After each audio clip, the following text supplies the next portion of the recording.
We're going to talk about diets. Yeah. This week on The Right Wing Vegan.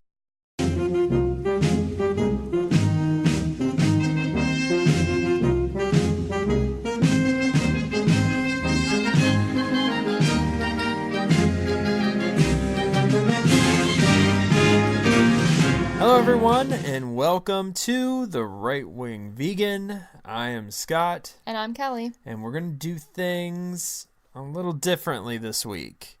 So, you know what, Kelly? What? Get the plugs out of the way. Okay, so you can follow us on Twitter at RWVegan. Wait, yeah, at RWVegan. Sorry. And No, yes. You're wrong. No.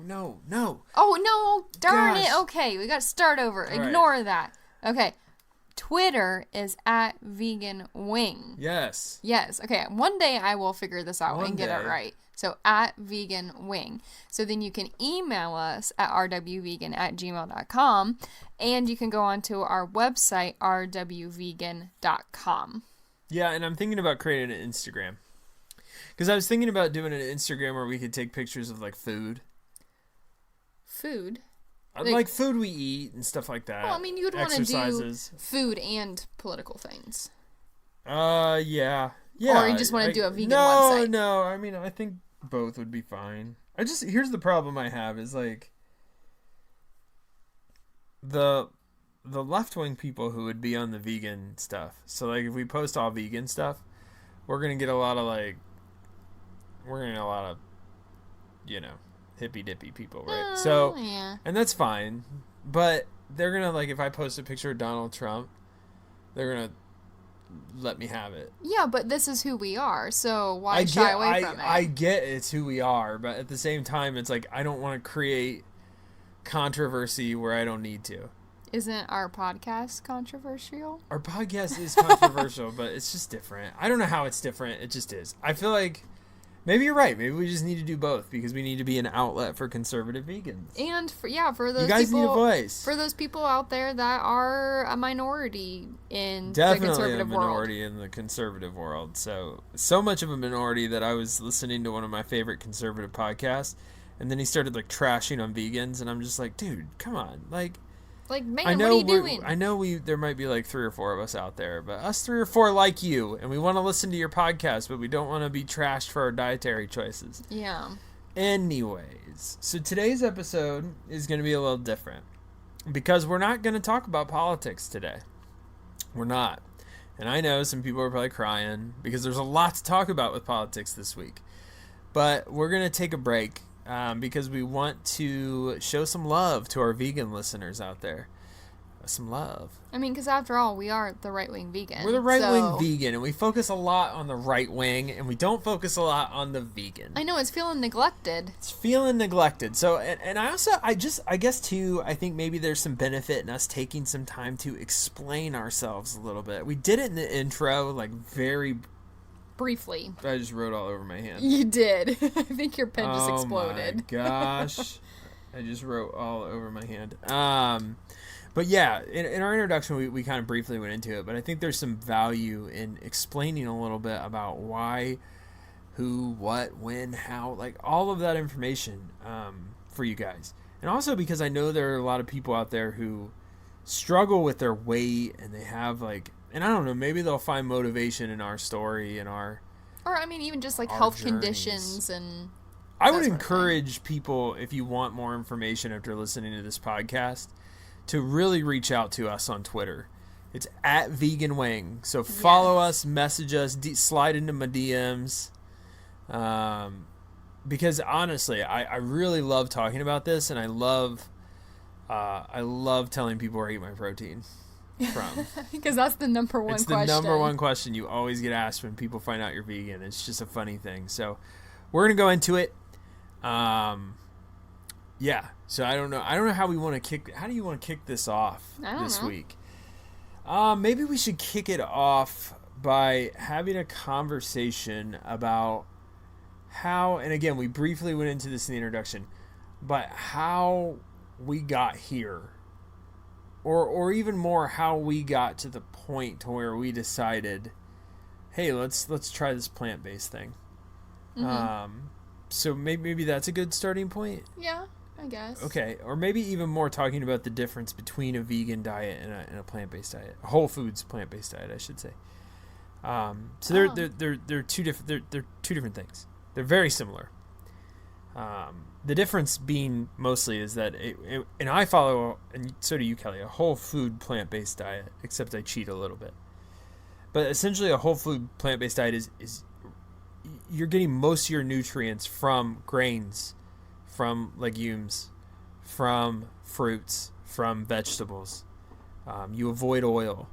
That's a big one. A lot of people who are vegan don't care about that. But whole food plant-based people try to avoid oil. They might have a little bit of oil because oil isn't. There's a lot of like science that's coming out now that says the things that we thought were bad about oil is actually not bad. But you eat more raw, more nutritious, more whole foods. Foods that you could grow yourself, basically. Yeah, whereas vegans can just go ham and eat Oreos as long as they don't eat ham. So that's the difference. That's why you see fat vegans. If everybody was just eating plants and fruits, the whole world would be skinny. Yeah. No one would be fat. You're not going to get fat eating broccoli. As a matter of fact, I will give somebody.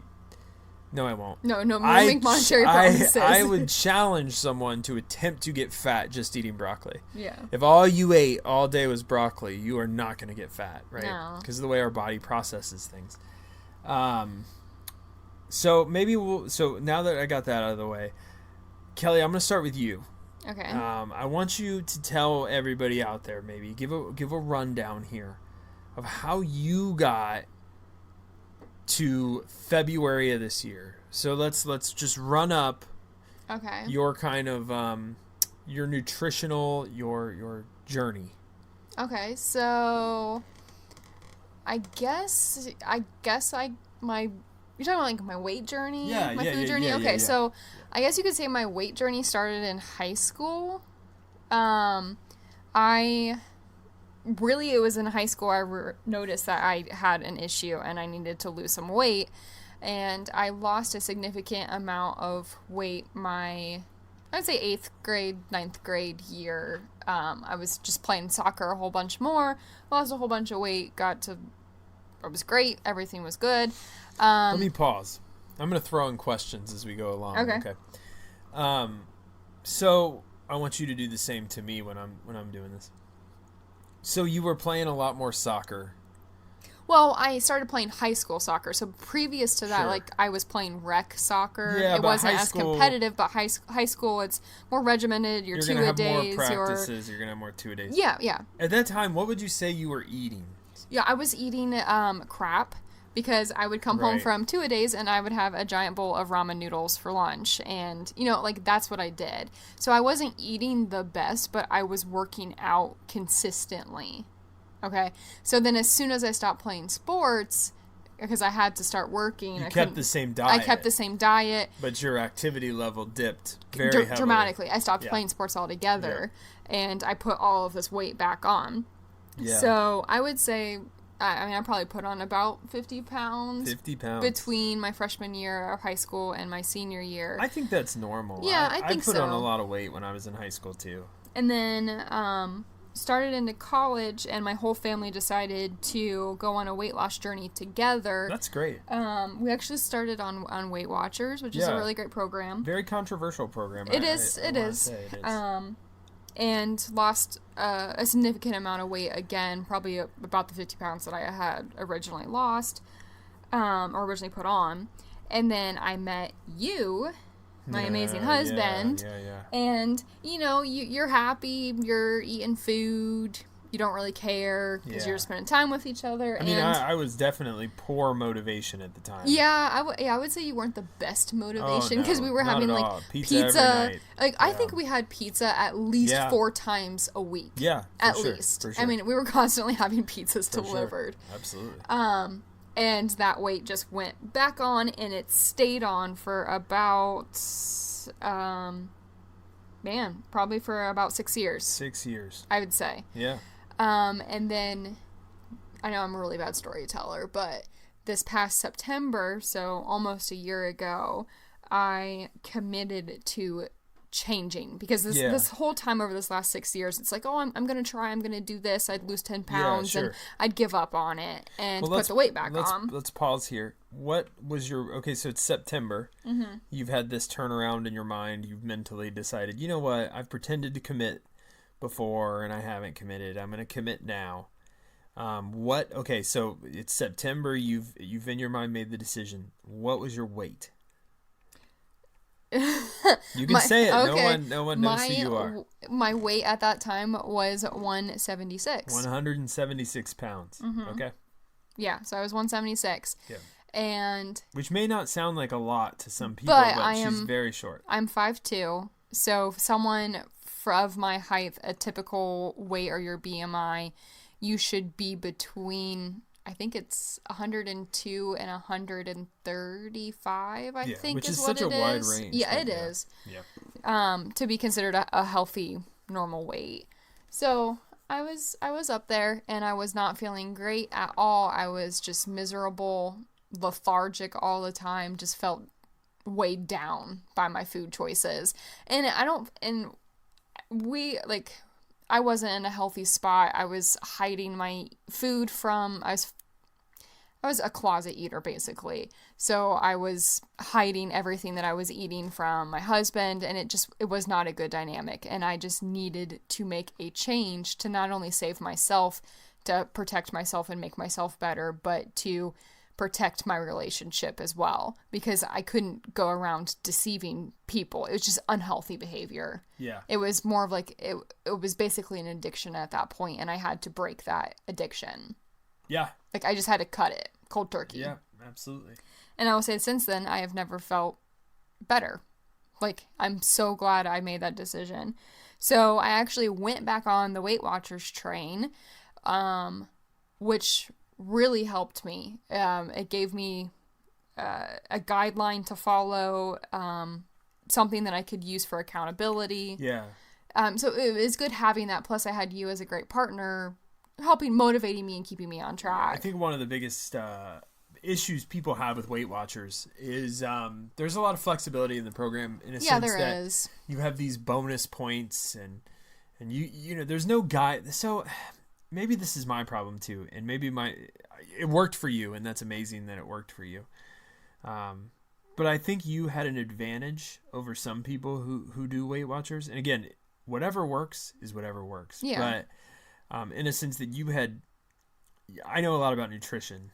I'm very knowledgeable. I don't like to brag, but I'm very knowledgeable in terms of nutrition and things like that. And I think you had an advantage in a sense because I'm there with you, telling you like, yeah, I know you have X amount of points, and I know that Oreos fit within those points, but maybe you don't want to eat those. Yeah, and I think the thing too with the Weight Watchers is it allows for these weeklies, is what it's called, like these bonus points, which basically allow you to go and eat a Big Mac and still be within your points for the week. A lot of people would say they would do Weight Watchers, and then they would be like, I'm saving all my points for a giant chocolate cake. And that's not how I did it. So I was eating really well. I never once used those extra points. I was always making sure I was below my number, and it worked significantly well. And I would say up until February, when I switched to the vegan lifestyle, I don't even remember what I was at, but at that point I had probably lost about 30-40 pounds. Yeah. I'd say. So between September and February, so a good bit of what I have lost.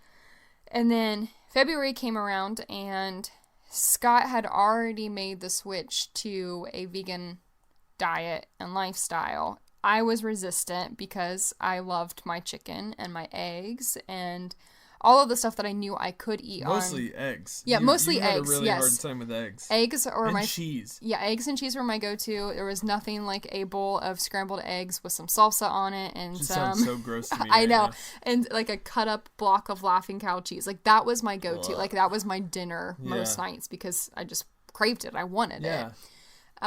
So I was resistant because I didn't want to mess with something that was working for me. I get that.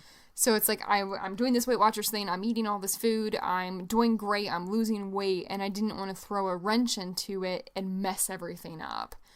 But then at the same time, the more I looked into veganism and the plant-based whole foods diet and what you were eating, I figured I can do this. I can do this and Weight Watchers at the same time and be successful.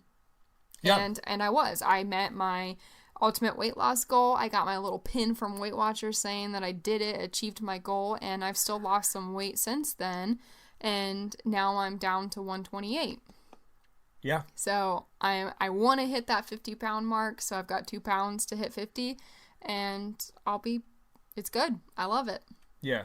Yeah, it's really interesting. It's I think at your story, one of the testaments there, I think takeaways for people is that you yo-yo.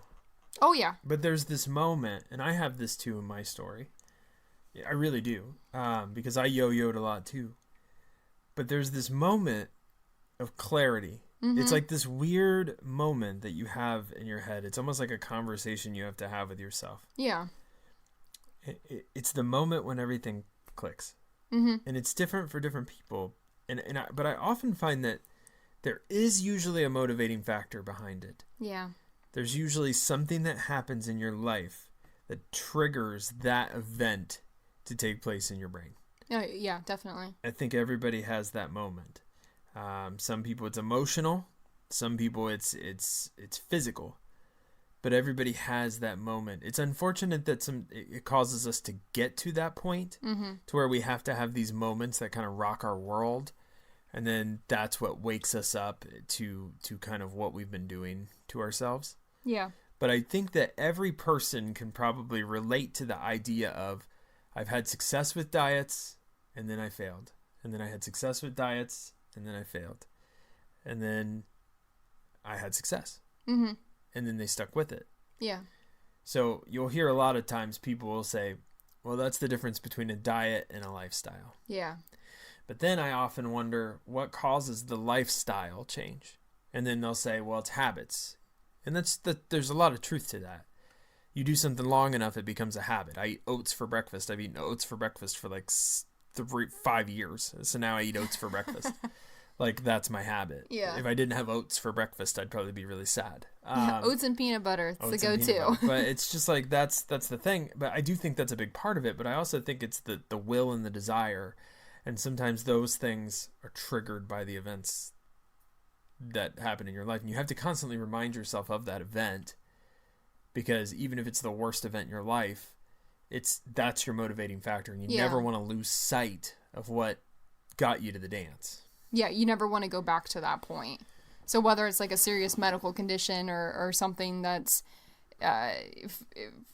personal or whatnot, you never want to go back to that. So you keep it in the forefront of your mind. Right. I mean, you don't want to like keep it on the tip of your tongue. Yeah. But you just like keep that in mind, knowing that this is what I'm working towards. I'm working to keep myself away from that life-altering event. Yep. Like, I just want to continually progress myself, move forward, be healthier, make good decisions, and then with that comes that complete lifestyle switch where you're not even considering the thought of going back to your old ways. Yeah, I would agree with that. I absolutely would.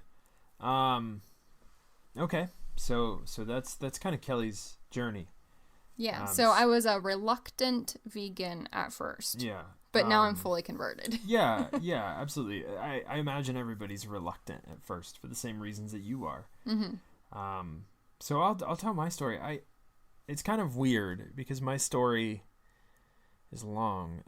So I'm gonna try and keep it short. I mean, for everyone. Mine was kind of long too, but I was always fed bad food as a kid. Butter on everything, like just slathered in butter and mayonnaise. Typical white people food, I guess. I don't know. You're going to way back when, Bill. I'm going to way back when. See, I just started in middle school. Yeah, but the problem for me didn't start in middle school. Well, yeah, that's true. I ate out all the time, right? Mm-hmm. That's just a product of my childhood. It was convenient, and when you have when you have, my stepdad came into my life at some point. But still, my mom worked hard. We were by no means were we wealthy. We struggled, very much so. And I think that led into that kind of led into why I was fed boxed potatoes, things like that, right? And the reason for that is we just didn't have a lot of money, and we didn't have a lot of time because my mom had to work so much. So did my grandma, so did my stepdad. So we just didn't have a lot of time, we didn't have a lot of money. So I definitely get the argument that a lot of people make with eating healthy is expensive. And, for me, eating healthy is not expensive now. But I'm in a luckier position because my career yields good return. If I wasn't in this position, maybe I would think that, because I'm sure that back in the day, we would have had a harder time trying to eat healthy. Now, their options are plenty now, and back then they weren't. But anyways, so I was kind of taught bad health lessons then, Yeah. At no fault to my parents, but I was. Yeah, because at that point they're just doing the best that they can. Yes. To get by. And to be honest, not knowledgeable about nutrition, because the majority of people aren't. Yeah. Even still, the majority of the people aren't. But so anyways, so throughout high school, whatever, I was like a middle-sized kid in middle school. I would say, like, I wasn't fat. I was a little portly, but I wasn't fat, but I ate trash, just absolute trash. Pop, food, just trash. High school, I bloomed up, man. And some of that was partying. Okay. I was a partier in high school. Some of that was just, again, not caring, right? Like, you're young, you feel invincible. That's one thing about youth. You feel completely, even through your 20s, you feel this sense of invincibility. You always think, well, I'll make up for it in my 30s. You really do, I think. I think that you feel that way. At least I did. Yeah. So I wrecked my body. I mean, I did just about every bad thing that you could possibly do to my body for an extended period of time. I ate like absolute garbage. I smoked. I partied. Okay, I won't go into details. But I did a lot of really bad things to my body. And that's that there. I know it's something that you grew up with, but that's something that's different from what I grew up with. We grew up in like completely different situations. I know that, but like the whole smoking and drinking thing, like I've never smoked a day in my life. Yeah. But yet, still make bad food choices. Well, those are they're not related. It's just more of I did bad things to my body. I wasn't making a correlation. Yeah, but I did a lot of damage to my body. And if I could go back, I'd change it now. But I didn't know what I was doing. I was young. I felt invincible. Well, I had a lot of medical problems. Like going back now and looking at it, I was really sick. How so? Well, I had a lot of issues with, I don't want to go into detail, but I had a lot of, I was always in and out of the hospital, always in and out of the emergency room with issues. Doctors. My thing about doctors is you go to the emergency room and they just like put a bandage on you and say, all right, see you in a month, go to your regular doctor, and I get it. I get why they do that. They're there for emergencies, but it's just like so frustrating when you go to doctor after doctor after doctor and they can't tell you what's wrong with you. But I had so many calamities, so many medical issues, scopes, ultrasounds, all kinds of things done to me. Never could figure out what was wrong, but I was a very sick person. And going back now, because I'm woke or whatever, going back now, I really think a lot of that was just the damage I was doing to my body, right? Yeah. And making a lot of poor choices. So I decided in my 20s that I was going to quit smoking and I was going to lose weight. And I did both. I got up to like 240 at that time, and I got back down to like 180. And then I quit smoking. Well, yo-yo. Like you said, start smoking again, start eating like trash again. Because I never made that connection in my head. I never had that moment. I did diet but I never changed my diet, if that makes any sense. Yeah. The lifestyle changes I thought I was making weren't lifestyle changes, and they weren't for the right reasons. I was very vapid and vain at the time, and I was coming out of a bad relationship at the time, and I wanted to, and this is actually the time I met you, but I wanted to be skinny so that I was attractive. That was my motivation. Maybe that's a good motivation for some people, but it wasn't for me because it wasn't long term. The minute I got back into a relationship, started eating like crap again. Right? All the pizza. Yeah. So, gosh, jumping ahead, because again, I promised I wasn't going to make this a long story. I had my aha moment when I couldn't breathe. What weight were you up to at that point? I was 260. And I had quit smoking again, permanently. But permanently because of what I'm about to talk about. I went to, it's called vaping now. At the time, it wasn't called vaping. It was called e-cigarettes. And I did that because I'd heard it was a good way to quit smoking. I might have a lawsuit on my hands now, actually, because it seems like a lot of people are starting to get lung problems, and I have lung problems. So all of a sudden, I just couldn't breathe. And it just kept getting worse and worse and worse. And it was pretty serious. There were times when I felt like I was dying, just because I couldn't breathe. So I think I went to the emergency room. If I didn't, I went to urgent care. Yeah, we went to urgent care. And they told me I had asthma. They gave me this inhaler, like an emergency inhaler. And I had never had asthma as a child. I know that, most people develop asthma at a young age, and then it carries into adulthood, and sometimes it doesn't even carry in. But I'd never had that, man. And now here I was diagnosed with this thing, and I was very, it's so weird because a lot of people probably hear that and they're like, well, that's not that big of a deal. It was a big deal, man. To think that I was reliant, and I still am now, on this little apparatus that I have to carry around to save my life, that really woke me up. I started to really look at why. Why do I have asthma? What the hell? I didn't have it as a kid. And it clicked to me, didn't it? I'm 260 pounds. I'm completely out of any shape. I'm doing this stupid e-cigarette crap. I gotta get my life in order. So I quit the e-cigarettes that day.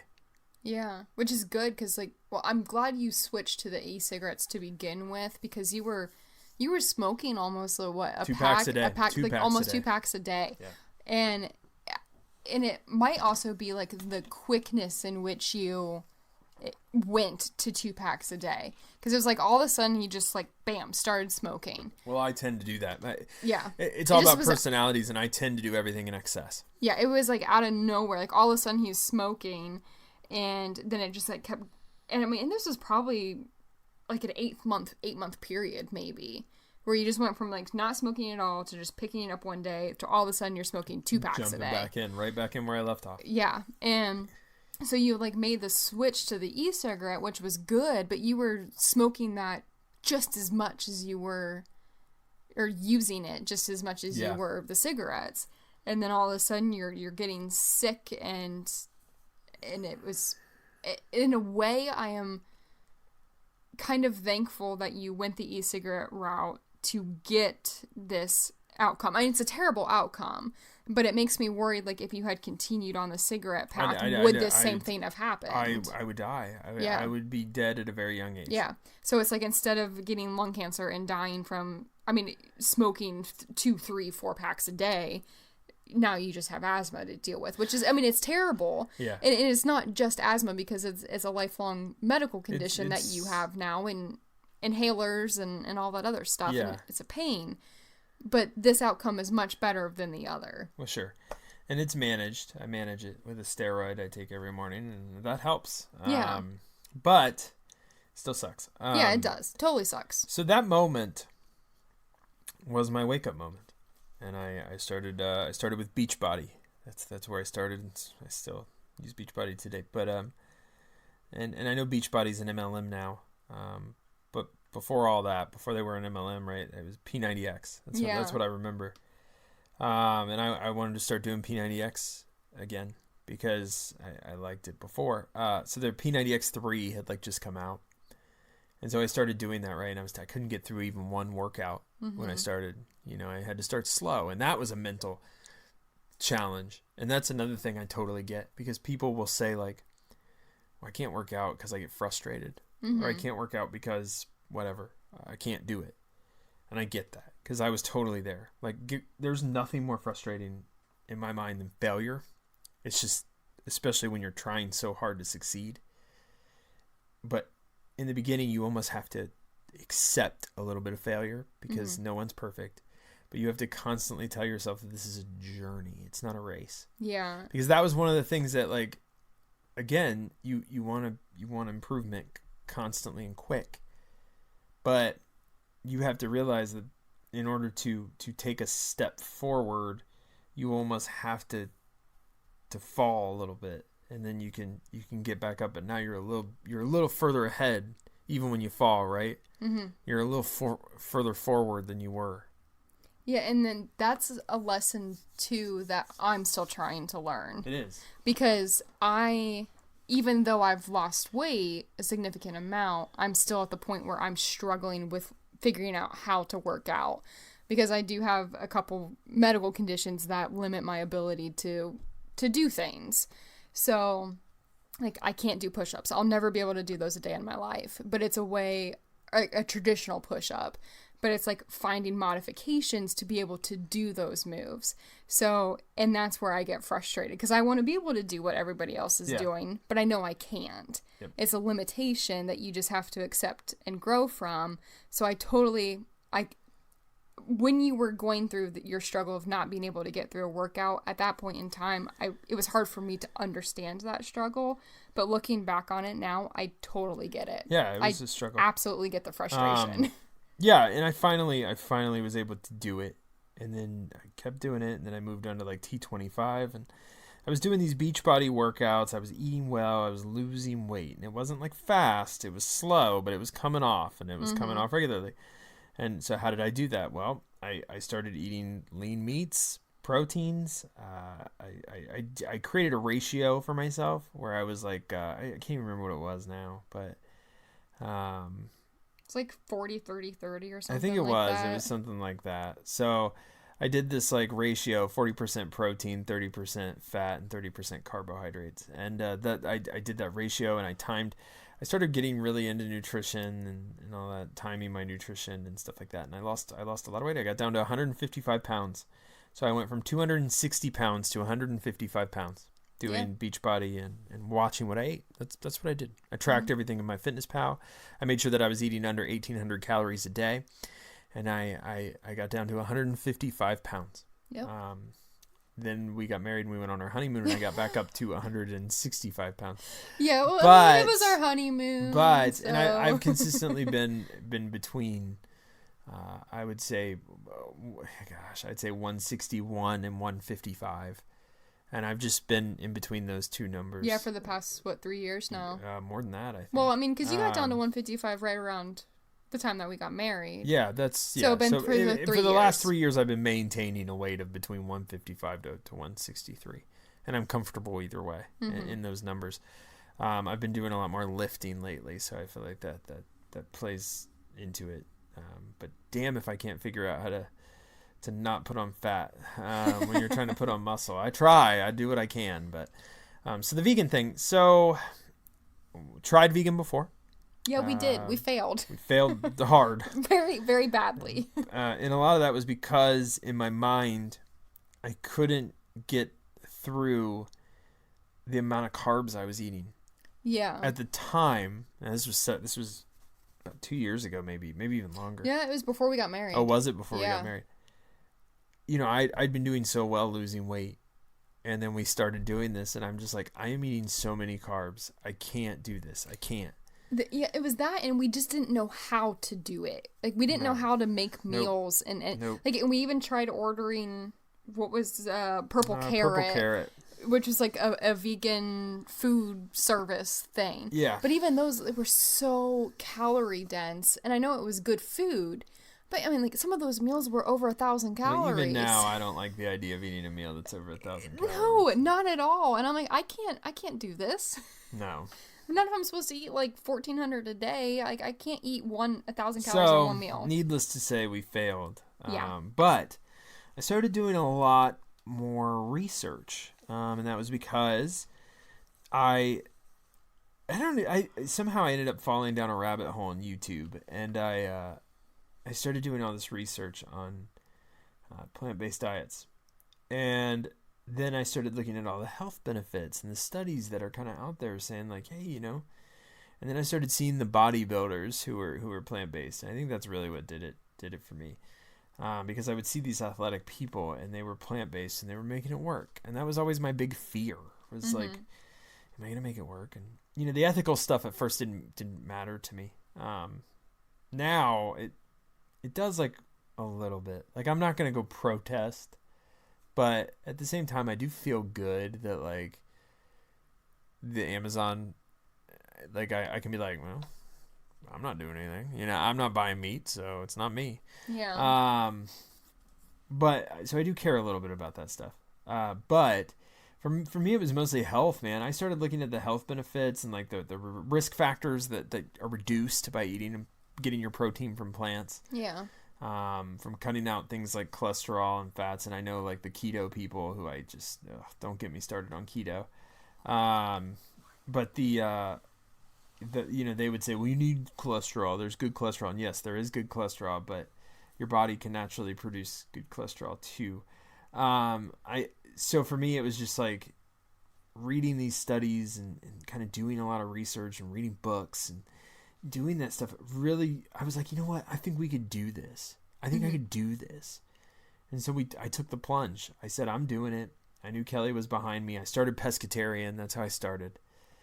So I was still eating eggs. I was still eating lean fish. Yeah. As my protein. But then I just said, you know what? I'm already like 3/4 of the way there. Like, I'm just going to cut eggs out. I'm going to cut fish out. And I did. And so ever since, I've been vegan, and I can report. During the intro, I said that I had not seen any benefits physically from doing this. I remember that. But I have. Just judging my athletic performance in the last few months, I can safely say that I have seen a significant increase, I believe, in my stamina, in my strength. A lot of people think that vegans are weak. I can tell you that I am stronger now than I ever was when I was eating meat. I'm lifting heavier weights now than I ever did when I was eating meat. And I can do pull-ups, which is something that I was never able to do when I was eating meat. Yeah. So I will tell you that my athletic performance has increased since I've switched over to a vegan diet. I feel better. I'm less tired. I'm naturally tired because my lack of sleep causes that. But throughout the day, I have pretty sustained levels of energy. When I'm driving, I fall asleep, but there's something about being in the car that just makes me sleepy time. I don't know what it is, but there's something about the car.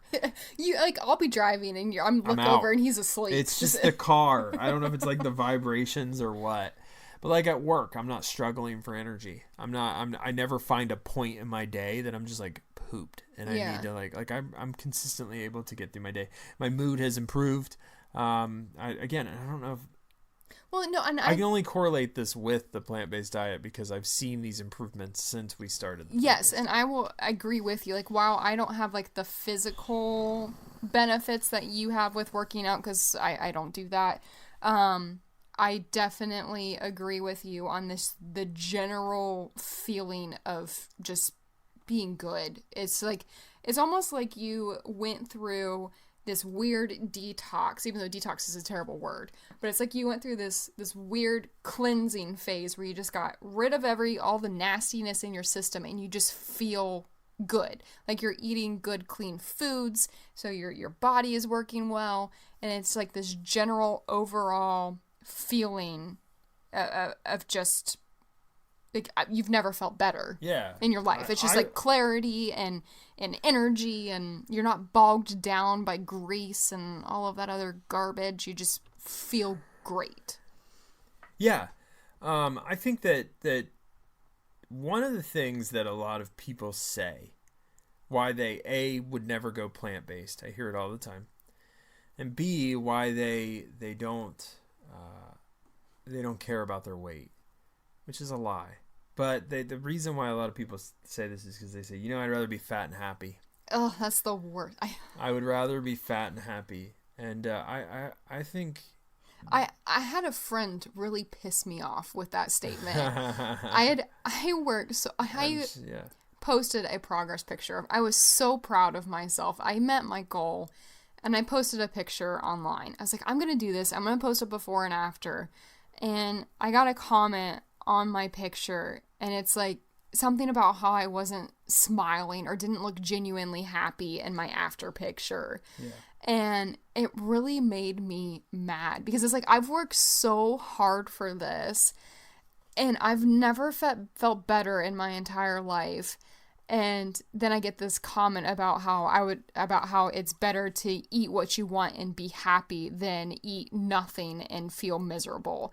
And it's like, it's the complete opposite of that because I am absolutely happy and I feel great. When I was, I'll speak from my experience. I don't believe somebody when they tell me that they're fat and happy. No, you're not at all. You're miserable. Because I know you're probably physically miserable.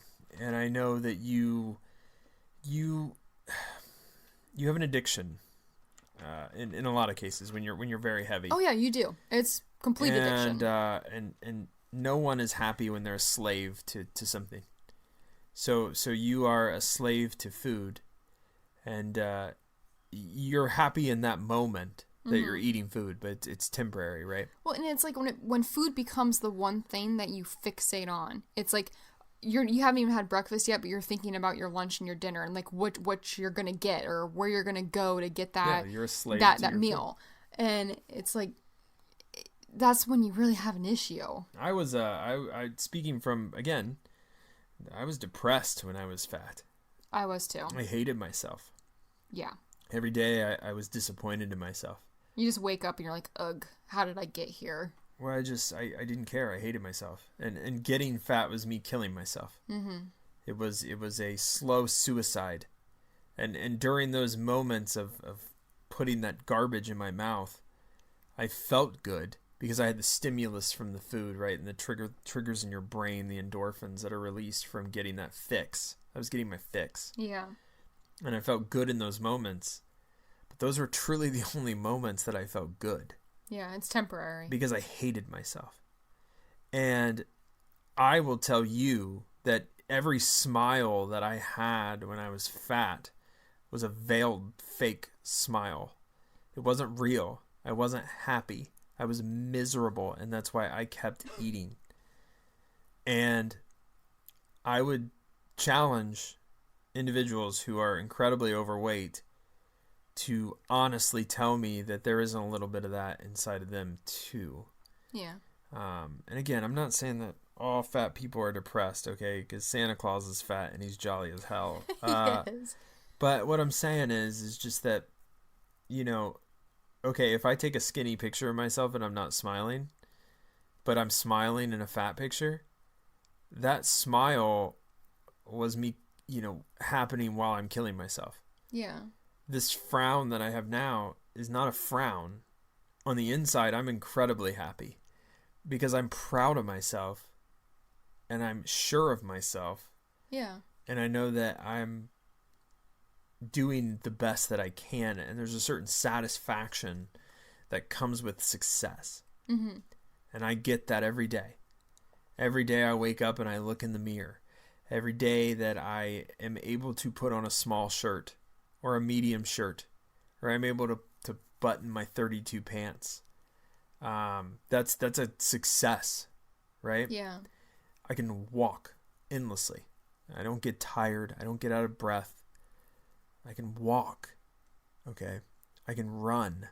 I can move. I don't have any encumbrances, right? I can fit into small spaces, which is nicer than you would think. You can get through a crowd easier. I can get through a crowd easier. I don't have any doubts. Now, let me rephrase that. I do have doubts, but that's my own self problems. That's problems in my head, right? Where I'm a perfectionist. Yeah. That's a problem. But that has nothing to do like that. I'm not depressed. I'm not skinny. I'm not depressed because I'm skinny. I'm not depressed at all. But my skinniness doesn't like make me a sadder person because I eat plants. I'm a happier person because I eat plants. You know, I can ethically think that I'm doing a good thing. I can battle liberals uncontested because I do more to stop global warming than any of them. I drive a fuel efficient car. I recycle, and not because the government makes me, because I choose to. Mm-hmm. And I don't eat any animal products whatsoever. Yep. Which makes me not a hypocrite when I say that I'm pro-life. I am pro all life, animal and human life. It makes me not a hypocrite, or it makes me not a hypocrite when I'm talking, if I ever talk about climate change, because I am doing my part, even if I don't believe that. Well, actually, I do believe that climate change is a thing. I do believe that humans are partially to blame for it. I don't believe that America can do anything to stop it, because I think that we would need China and Russia, and we would need them to commit. And Yeah, it's a global problem. Yeah, until they do, we can't fix that problem. Yeah. But I still, even believing that, do more to stop global warming than any liberal I know. Yeah, like I even bought a hybrid car. Yeah, we physically do more than anybody I know in my personal life. Yeah. So any liberal that wants to smack talk me about climate change can put their money where their mouth is, because I do. Yeah. And I'm not even that passionate about it. Mm-mm. So what do you got, you chubby liberal? What do you got? But I'm just, so that's kind of that. And I think maybe let me ask you this. So if you could give advice to people who struggle with this, with weight in general, with getting started, with staying motivated, with any of that, mm-hmm. what piece of advice would you give people? You know, forget the vegan thing, because I don't want to force people to be vegans. No, because that's a difficult choice to make. It is. But so like we talked about earlier, you need that aha moment where you realize that everything is going downhill if you don't make a change. And for people that are struggling with committing to something, whether that's going on a diet for the first time, or making a lifestyle change, or eliminating processed food from their diets, I really think if people stopped and just focused on the most important thing to them in their lives, whether it's their spouse, their children, themselves, what is it that you could lose by continuing down that road? So it's like, will I lose my spouse if I continue to treat myself like garbage? Will I lose my life? Will I, like, what is it that my addiction can take away from me? You know? And then once you realize what it is that you can lose by continuing down that path, that's what you have to work to save, to protect. So it's like, whether you're working to protect yourself, or you're having medical conditions, or things are coming up, or you can't go walk up a flight of steps, like that's what you have to work to protect. Like, protect yourself from those things, from those things happening to you. So I feel like if you could find that one thing and use it as a motivating factor, like if that bad thing hasn't happened yet and you haven't had that aha moment, don't let it, because you can prevent it from happening. Yeah. I think that was very well said. Thank you. I think that, the hardest, a lot of people think they're healthier than they are. Yeah, you do. And a lot of people don't realize, I think, the damage that they're doing to themselves internally because they don't see it, or... Really, I feel like it's like once you start down that path, you have a hard time remembering what feeling, I guess, unclogged is what the word I'm going to use, because you're all bogged down by all this nastiness. Yeah. So like you have a hard time remembering what it felt like when you weren't doing that. Also, part of it too is that we just consider certain calamities normal. Yeah. I hear a lot, well, I'm just getting older. It's age. It's not weight, it's age. It's not because I weigh 260 pounds. It's because I'm in my 30s, and this is what happens to you in your 30s. Well, I'm here to tell you I am 34 years old, and I am more fit and more healthy than I've ever been in my life. Yeah. I am able to do more things at 34 than I was ever able to do at 24. Yeah. I don't feel any closer to death. I feel further away from it at 34 than I did at 24. Mm-hmm. So this whole, it's just an age thing. Yeah, sure. As you get older, your performance goes down. You get a little slower. But you know what?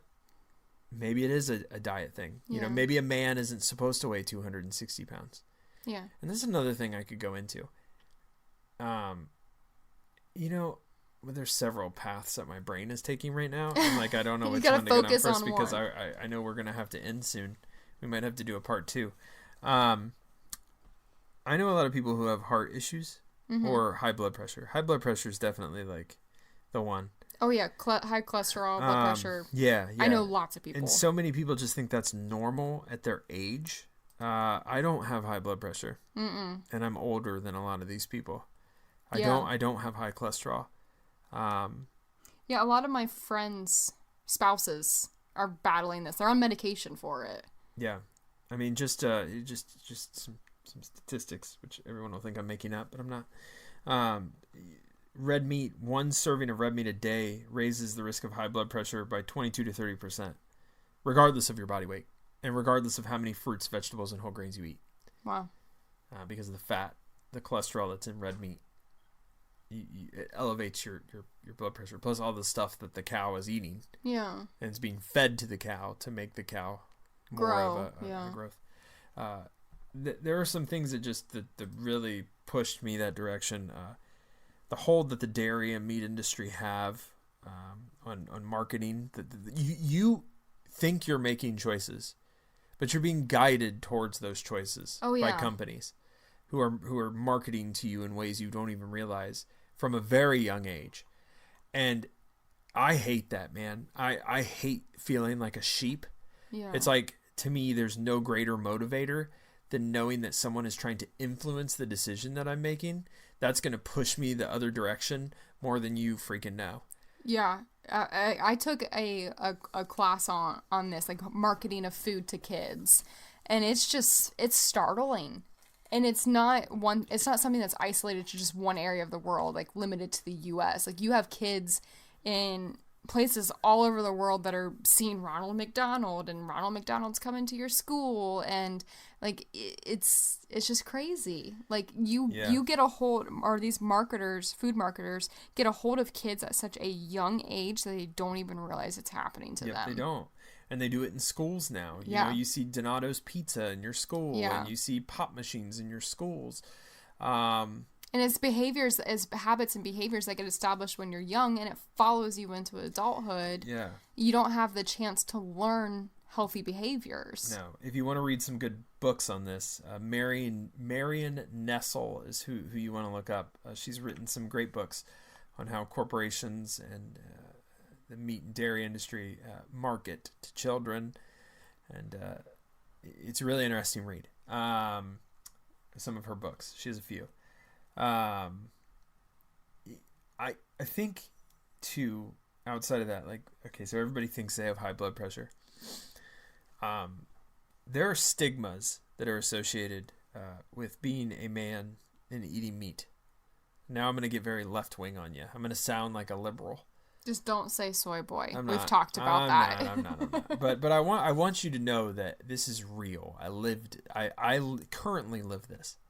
So I will let you know.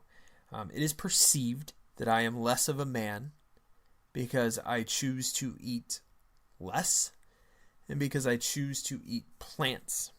Mm-hmm. That is a reality that I live in my life. People perceive me to be weaker. People perceive me to be less of a man because the stereotype is that if you're a man, you should have a lot of food on your plate. And a big old steak. And a big old steak. Steak and potatoes. That's what a man eats. I eat potatoes. I just don't eat steak. And that is something that can mess with you mentally because you don't want to feel like less of a man, especially when you could outrun these people. You could outlift these people. You physically could outperform these people and any aspect of Yeah. athletic competition. But they see you still, no matter how many muscles you have, no matter how vascular you are, they can see your veins, but they still perceive you as less of a man because you don't have a steak on your plate and because you're vegan. Just demeaning. It is demeaning, but it's something that you will live through. If you are a plant-based person, you know what I'm talking about. Oh, yeah. It sucks, but it's not the only stigma. You know, I go to work and we have these potlucks and I can't eat. Ugh, it's the worst. And I pack my food. People constantly try and get you to eat meat. It's like this weird thing. I'm not. Yes, like so we had a pizza party at work this week, and I brought my own food. I wanted to participate, so we went, found a vegan pizza I could eat. I cooked it up, brought it into work with me, and I'm sitting there eating this pizza, and everybody's looking at me trying to get me to eat a piece of pizza, and it's just like, why are you trying so hard? Like, don't focus on me. Let me do my thing. You do your thing and quit worrying about it. Yeah. It's like, I don't understand the focus. Like, why is it because that I'm being different that you feel like you have to keep nagging on me to be more like you? I don't get it. I don't understand it either. I really don't. Like, I'm sorry, I don't want your pizza. I mean, it's kind of like, sometimes I think it's guilt. Sometimes I think they know that they're eating bad, so they want you to eat bad too. Because this is something, not just, forget plant-based. If you are dieting, if you are making lifestyle changes, people will try as hard as they possibly can to pull you back. They sure do. And it's one of the most annoying things, especially when you're doing so good and working so hard. It's just frustrating. Yeah, one way that I learned to fight that temptation is to just resent the people, which is probably not the healthiest way to do it, but I definitely was like, I'm just going to hate you. Yeah, like, I'm not going to lose your friendships. Food. I'm going to hate you, or I'm such a, like, I'm just such a jerk. But yes, I am such a jerk that if people come at me with things, I come back at them. I'm not the type of person that will just sit there and go, okay, fat person, you tell me what I'm doing wrong. You know, I will hit them twofold. Like, I wish I was more like that because I am terrible with the comebacks. I can't. Constantly picking up things that people are eating and reading the labels. And people hate that. If you want to make people feel insecure, grab what they're eating and just start reading the label. You don't even have to say anything. It's brilliant.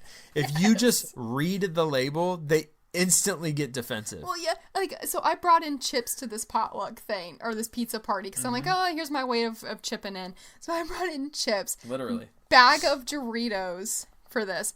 So I pick up the bag, and I'm just reading the ingredients, and it's like half of the length of the package, like just long diary list of ingredients. And I just sit it back down, and this lady's sitting there eating Doritos, and she's looking at me like, what do you, like, she's like, she feels like I'm judging her, and I'm not. Like, I'm totally not judging her, but I'm like, those things are just garbage. It's just the guilt. It's, you know what you're eating is bad. Yeah. And you don't even need the other person to say anything. You instantly start to doubt yourself. Yes. So you feel the need to, like, make a comment. Yeah. It's brilliant. Try it. Just honestly try it. Just next time you are at lunch or whatever and you're with people, literally do it. Just grab something that they're eating and just start looking at you don't even have to really read it. Just look at it. Yeah. Just look at the nutritional facts and watch them start to squirm and watch them start to go, yeah, you know, I didn't have anything else at home. Yeah. Or they'll literally just make some comment. It's like, I didn't even say anything. I was just looking, like, you know. Yeah, I was just looking at the label. I'm just curious as to what's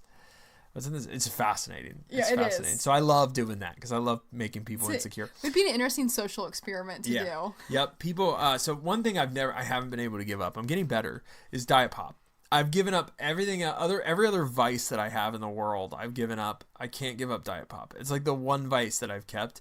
And you would not believe how, no matter how healthy my plate is, people see that target and they just shoot at it, man. They will fire every shot they have at me for no reason. I don't instigate anything. I just have my plate of vegetables and I have my diet pop. And everybody I walk by with their donuts and their BS on their plate, they're fat, they're nasty, they literally will make every snide comment to me about diet pop. They'll be like, aspartame? You... Okay, healthy. Okay, health boy. You think that's healthy? And I'm like, I didn't say anything. Like, I just sat down. Yeah, you're like, this is my one thing. Like, we went to a cookout It's like your diet pop, and everyone's just saying all this terrible stuff about it. And I'm like, lay off the diet pop. Like, there's nothing. I mean, it's chemicals. Yes, it's bad. It's bad. I will admit it's bad, though. I'm not. It's there's not even any calories in it. Yeah. So all you're doing, you're putting chemicals into your body. Yes. Which isn't a good thing to do. But in the scheme of things, a donut or a diet pop, I feel like the diet pop wins this debate. Yes, you know? It absolutely does. Because that diet pop is not adding anything negatively to your life. Okay, it is. Oh, chemicals. But you're not. It's not a donut. You're not adding. Yeah. Ugh, I hate that. It is what it is. But I have 1 or 2 or 3 or 10. Doesn't even matter. Diet Pops. I've netted 0 calories. Yeah, 0. Okay? Yeah. Also, here's the other thing. Okay? I just don't understand why people have to do that. Like, could you imagine if I walked in a room and I just started calling everybody out on every bad thing they ate or consumed? Yeah. I'd be busy all day. Like, you have a one diet pop that you can criticize me on. Well, I can criticize every other thing on your plate. Yeah. And the lack of fiber and the lack of vegetables and the lack of real food. You're like, that's not real. Diet pop. You should drink real sugar. Really? You think? Okay. Well, let me tell you, what on your plate isn't real either. Surprise. It's not real food. Yeah. When you get a freaking ladle full of slop from Hoggies and you put it on your plate, you think that's real? You know how much sugar is in that sauce that's on your chicken or your pork? Do you know how many steroids and chemicals they fed to that pig? You don't. Well, you're consuming it too. You freaking asshole. I know. Gosh, it makes me so mad that people have to do that. But anyway, so listen, if you're trying to eat healthy, people will take every chance they can to belittle you because they feel bad about themselves. It's that self-doubt that makes the chubbies get angry. I shouldn't say that. It makes me so mad. But it's that self-doubt that makes them criticize you. Well, and it's like they're trying to make themselves feel better, and it's the worst way to go about it, to try and like belittle someone else just to raise your self-esteem a little bit. It's really bullying. Well, especially when that person is having success. Yeah. Like, that's the worst thing you can do. Like, a person is actually doing well and you want to criticize them. It's like, think about doing that to not a food addict, but to like a drug addict. Okay, you would never walk up to a recovering drug addict and tell them, "Are you sure you don't want to shoot up today?" Yeah. You would never do that because you don't want them to go back to that point where they're on the verge of killing themselves. Yeah. So why do the same thing to somebody who's overcome a food addiction and is actually bettering themselves? Yeah. What's the drug? Okay, so if you're on heroin, okay, like you may not know this either, but what's the drug they give you to come off of it? You get addicted to another drug, basically, trying to get off heroin. Oh, shoot, you asked me way too... Suboxone. Is that what it is? Suboxone. So, it is also... This is another example. I'm going to use your drug addict example, okay? So, I'm a heroin addict, and I go to a clinic, and I get on Suboxone, to get off of heroin. It's the equivalent of a heroin addict going, you use that Suboxone crap? Do you know how bad for you that is? They're literally injecting heroin into their veins. Yep. That's what it is the equivalent of, okay? Yeah. Like... Dude, back off me, bro. Also, like, okay, another thing I love is that, and now we're just whining and complaining at this point, but another thing that I love is how people who clearly have no knowledge of nutrition or anything, just by looking at what they have on their plate and their gut, will tell you how wrong you are about nutrition. Yes. Because you are plant-based or because you... whatever, you know, they instantly become nutritional experts. It's fascinating. It's also fascinating how incorrect they are or how much they don't listen to their own information, but it's just fascinating. Yeah. So I want to get off the complaint train. We have a lot of complaints. Yeah, well, I'm doing this for years. I want to end this with what I would encourage everybody to do. I would encourage everyone to do research. I would encourage everyone to be mindful about their choice, whatever that is. So if you're on a weight loss journey, if you're on and off again, if you want to do it, if you feel even that you're happy as a fat person, I would say that you should be a knowledgeable fat person then. Mm-hmm. Be a knowledgeable keto person, okay? If that's your fad diet of choice. I would say be a knowledgeable vegan. Be knowledgeable, because just, you know what? There is no... there is wrong. But I will say this. Success is success, but have the right success and be knowledgeable about it so that you're taking the right approach. Yeah. That's what I would say. In terms of like, weight loss and how to start the journey or how to stick with the journey, I would say the most important, well, there's several important things you could do. If you have a partner, you're going to succeed way more than if you do it by yourself. Yeah, accountability is the best thing. It really is. If you have to be able to, my biggest piece of advice is you have to be able to cut toxic influences out of your life. Mm-hmm. Seriously. Because people will try and hold you back, and you can't let them. And if they continue to do it, they aren't your friends. Your friends would not sabotage you. Your friends would not hurt you. I'm sorry if you think that they are your friends. They are not your friends. Your friends want you to succeed. They want you to be happy. They're not going to sabotage you. So if you have people in your life sabotaging you, and this goes outside of even weight loss, I hate to say this to you, those are fake friends. They're not real.